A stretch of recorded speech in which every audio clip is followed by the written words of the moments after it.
भारतीय राजनीतिक दलों की विशेषताओं का हम अध्ययन कर रहे थे। राजनीतिक दलों की विशेषताओं के अंतर्गत अनेक विशेषताओं का हम अध्ययन कर चुके हैं, जैसे राजनीतिक दलों की बहुदलीय व्यवस्था, एक दलीय प्रधानता वाली बहुदलीय व्यवस्था, अवसरवादिता की राजनीति, दल बदल की राजनीति, गुटबंदी, आंतरिक अनुशासन का अभाव, ऐसी अनेक विशेषताओं का अध्ययन हम कर चुके हैं राजनीतिक दलों की। आज हम राजनीतिक दलों की कुछ अन्य विशेषताओं का हम अध्ययन करेंगे।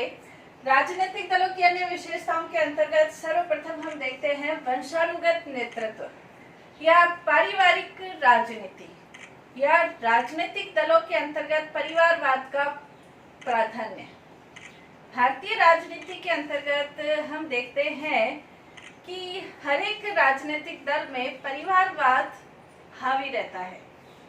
परिवारवाद के अंतर्गत कोई भी जो दल है वो इससे बचा हुआ नहीं है, और उसके अंतर्गत एक राजनीति शास्त्री है, पैट्रिक फ्रेंच करके राजनीति शास्त्री है, तो वो ये कहते हैं कि 2009 से लेकर 2014 के बीच भारतीय संसद के अंतर्गत 26% सांसद किसी न किसी परिवार से संबंधित थे, यानी कि वंश परंपरा के आधार पर अपना पद प्राप्त करते थे। भारत लोकतांत्रिक देश है, और लोकतंत्र के अंतर्गत ये होना चाहिए कि व्यक्ति अपनी योग्यता के बल पर चुनाव में आए और योग्यता के बल पर पद प्राप्त करे। लेकिन भारतीय राजनीति का ये सबसे दुखद पहलू, राजनीतिक दलों के दुखद पहलू कह सकते हैं कि इसके अंतर्गत परिवारवाद को ज्यादा महत्व दिया जाता है, और एक परिवार से संबंधित अनेक लोग राजनीति के अंतर्गत आ जाते हैं।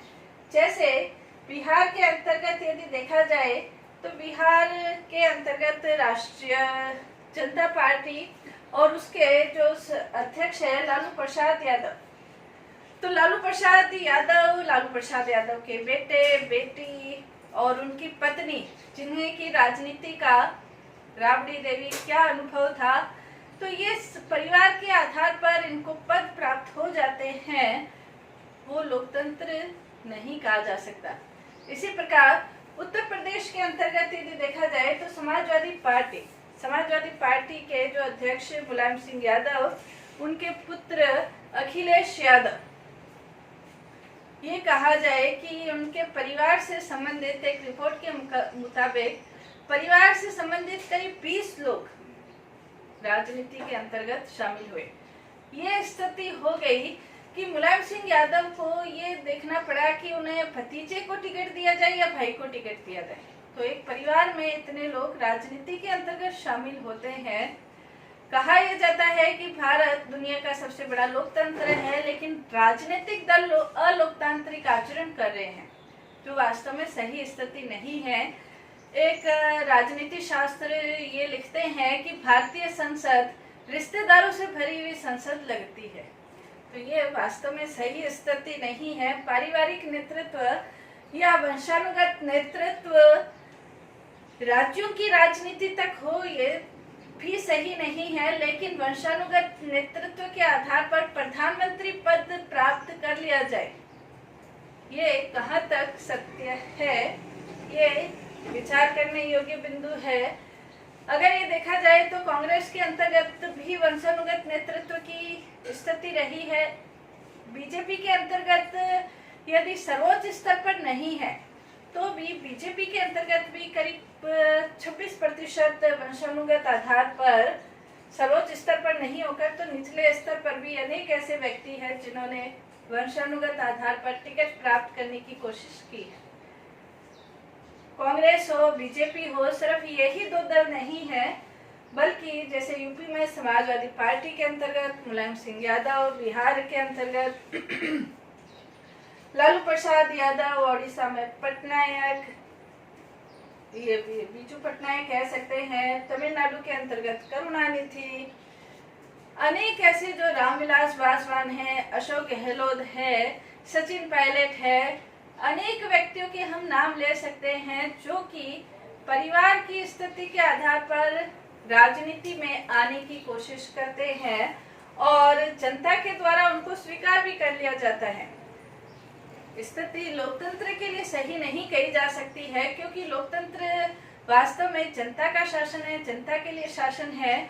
और जो व्यक्ति, जो कार्यकर्ता अपना पूरा जीवन देकर पार्टी के लिए कार्य करते हैं, राजनीतिक दलों के लिए कार्य करते हैं, उनको हटाकर यदि परिवार से संबंधित सदस्य ही पार्टी के अंतर्गत आते रहे, अब ये देखिए कि मुलायम सिंह यादव के अंतर्गत करीब 20 लोग, अगर ये राजनीति की सही परिभाषा कही जा सकती है, चाहे करुणानिधि हो, चाहे बादल सरकार हो, चाहे रामविलास पासवान हो, परिवार को महत्व देकर, परिवार के लोगों को आगे बढ़ाकर राजनीति को एक पारिवारिक व्यवसाय की तरह लेना और राजनीति के पारिवारिक व्यवसाय के लेकर उस राजनीति के अंतर्गत कार्य करना, क्या ये सही स्थिति है? ये सही नहीं है। दूसरा, इसके अंतर्गत हम देख सकते हैं कि राजनीति के अंतर्गत राजनीतिक दलों में जो अपराधी प्रवृत्ति है वो बढ़ती जा रही है। अपराधी क्षेत्र के अपराधी प्रवृत्ति के जो व्यक्ति है वो राजनीति में आने लगे हैं। राजनीति धन बल, बाहुबल, अपराधी बल से ग्रस्त होने लगा है। राजनीतिक जो दल है वो अपने प्रत्याशी खड़े करते समय उनके बारे में सिर्फ एक चीज सोची जाती है कि वो कितने जिताऊ उम्मीदवार है, और उस जिताऊ उम्मीदवार के लिए वो किस प्रवृत्ति के हैं, कौन से अपराध किए हैं, इसके बारे में नहीं सोचा जाता है। अपराधी जो प्रवृत्ति है भारतीय राजनीतिक दलों के अंतर्गत निरंतर बढ़ती जा रही है। यदि ये देखा जाए 2009 के अंतर्गत जब चुनाव हुए थे 2009 में, तो करीब लोकसभा के अंतर्गत 76 ऐसे व्यक्ति थे जो अपराधी प्रवृत्ति के थे 2009 में। 2019 के अंतर्गत ये जो आंकड़ा है ये बढ़कर एडीआर की report, association of democratic research, ADR की रिपोर्ट के मुताबिक ये जो आंकड़ा है 2019 में 159, यानी कि वर्तमान जो संसद है उसके अंतर्गत 159 ऐसे सदस्य हैं जो कि आपराधिक प्रवृत्ति से संबंधित है। अपराध भी ऐसे नहीं है कि कोई छोटे मोटे मानहानि या इस तरह के टैक्स चोरी और के अपराध हो, बल्कि फौजदारी मुकदमों से ग्रस्त, हिंसा, मर्डर जैसे मुकदमों जैसे अपराध से ग्रस्त व्यक्ति, महिलाओं से संबंधित अपराधों से ग्रस्त व्यक्ति भारत की संसद में बैठते हैं 159 के करीब। तो यह आंकड़ा बहुत बड़ा है। संसद जहां पर कानून निर्माण होता है, जनता की रक्षा के लिए कानून निर्माण का कार्य किया जाता है, और ऐसे संसद के अंतर्गत यदि अपराधी प्रवृत्ति के व्यक्ति बैठते हैं, अपराधी प्रवृत्ति के व्यक्ति यदि बैठते हैं तो वहां की जनता का क्या हाल होगा, ये हम सभी सोच सकते हैं। सर्वोच्च न्यायालय ने ये कहा था 2014 के अंतर्गत, ये कहा था कि प्रत्येक राजनीतिक दलों को ये सेल्फ अनुशासन, आंतरिक अनुशासन रखना चाहिए कि अपराधी प्रवृत्ति के व्यक्तियों को प्रत्याशी नहीं बनाया जाए, उम्मीदवार नहीं बनाया जाए। यदि उम्मीदवार बना भी दिया जाए तो कम से कम इतना जरूर होना चाहिए कि मंत्रिमंडल में उन्हें स्थान प्रदान नहीं किया जाए। चुनाव आयोग ने हालांकि इसके संबंध में अब एक नया नियम लागू कर दिया है कि कोई भी प्रत्याशी किसी भी विधानसभा, लोकसभा के अंतर्गत यदि अपना निर्वाचन पत्र जारी करता है, जो भरता है, निर्वाचन फॉर्म भरते हैं, उसके अंतर्गत उनका क्या आपराधिक रिकॉर्ड है, उस आधार पर, आपराधिक रिकॉर्ड के आधार पर, मतलब सारा जो आपराधिक रिकॉर्ड उन्हें अपने उस फॉर्म में भरना होता है, ताकि जनता को ये पता चले कि अमुक उम्मीदवार के ऊपर कौन कौन से मुकदमे लंबित हैं। हालांकि इसके अंतर्गत सर्वोच्च न्यायालय ने ये निर्णय जरूर दिया है कि 2 साल से अधिक सजा प्राप्त व्यक्ति चुनाव लड़ने के योग्य नहीं है। लेकिन भारत की न्यायिक प्रक्रिया, राजनीतिक व्यवस्था के अंतर्गत जो न्यायिक प्रक्रिया है बहुत लंबी चलती है। सालों किसी अपराध को साबित करने के लिए लग जाते हैं, सालों तक अपराध के बारे में निर्णय नहीं होता, और जब तक निर्णय होता है तब तक जो अपराधी व्यक्ति है वो अपना कार्यकाल पूरा कर चुका होता है।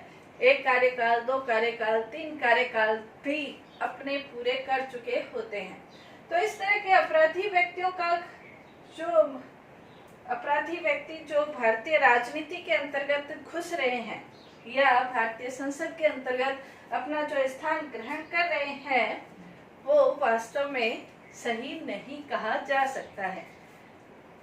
इसके अंतर्गत नेक्स्ट राजनीतिक दलों की जो विशेषता है, महिला सांसदों की जो बढ़ती सहभागिता है, ये एक सुखद स्थिति है। हालांकि महिलाओं ने राजनीति में आरक्षण के लिए इनका जो आंदोलन है 33% आरक्षण मिलना चाहिए, उसके लिए काफी लंबे समय से आरक्षण के लिए मांग उठती रही है, लेकिन आरक्षण का बिल, महिला आरक्षण का बिल लोकसभा विधानसभाओं के अंतर्गत अभी तक पारित नहीं हो पाया है। पारित नहीं होते हुए भी राजनीतिक दलों के द्वारा पारित नहीं होते हुए भी महिला सांसदों ने अपने बलबूते पर स्थान प्राप्त करने की कोशिश की है। तो राजनीतिक दलों के अंतर्गत महिलाओं की सहभागिता, राजनीतिक सशक्तिकरण की भूमिका है वो बढ़ती जा रही है। जैसे यदि हम देखें 1951 के अंतर्गत जो महिला सांसद लोकसभा संसद के अंतर्गत पहुंची थी, उनकी संख्या मात्र 21 थी, यानी कि 4.5% महिलाएं ही संसद में पहुंच सकी थी। लेकिन वर्तमान समय 17वीं लोकसभा यानी कि 2019 के अंतर्गत पहली बार भारतीय संसद के अंतर्गत जो महिला सांसदों की संख्या है वो 78, लोकसभा के अंतर्गत सांसदों की महिला लोकसभा सांसद की संख्या 78 के करीब पहली बार पहुंच चुकी है, यानी कि 2014 के अंतर्गत 66 थी, यानी कि 12% थी, और यह बढ़कर अब 14% हो गई है, 14.39% हो गई है।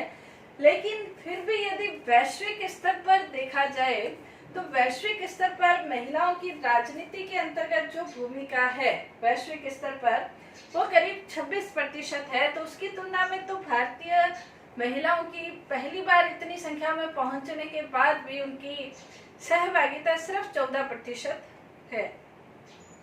लेकिन फिर भी यह सुखद स्थिति है कि इस दिशा में निरंतर हर लोकसभा चुनाव के अंतर्गत निरंतर महिलाओं की संख्या में वृद्धि हो रही है। तो राजनीतिक सहभागिता की दिशा में ये एक सुखद कथन अपन कह सकते हैं। इसके अलावा जो महिलाएं राजनीति के अंतर्गत आती है उनको अनेक प्रकार की समस्याएं, बाधाएं, कठिनाइयों को वो पार करते हुए, पारिवारिक कठिनाइयां, राजनीतिक कठिनाइयां, सामाजिक कठिनाइयां, आर्थिक कठिनाइयां भी पार करते हुए वो अपने इस मुकाम को हासिल कर रही है। तो ये राजनीतिक दलों की विशेषताओं की दिशा में एक सुखद कथन कह सकते हैं।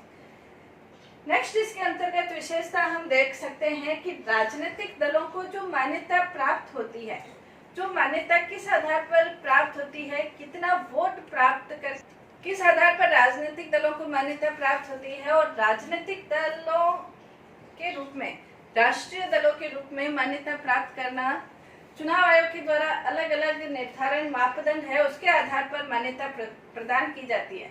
वर्तमान समय यदि देखा जाए तो 7 राष्ट्रीय दल है, 59 राज्य स्तर के दल है और 2293 के करीब पंजीकृत दल है। पंजीकृत दल और राष्ट्रीय दलों में प्रमुख अंतर यह होता है कि जो राष्ट्रीय और राज्य दल होते हैं उनके लिए जो चुनाव चिन्ह है वो आरक्षित होता है। जो पंजीकृत दल हैं उनको किसी भी आधार पर अपना चुनाव, किसी भी चिन्ह के आधार पर जो चुनाव आयोग उन्हें प्रोवाइड करवाता है उसके आधार पर अपना चुनाव लड़ना पड़ता है।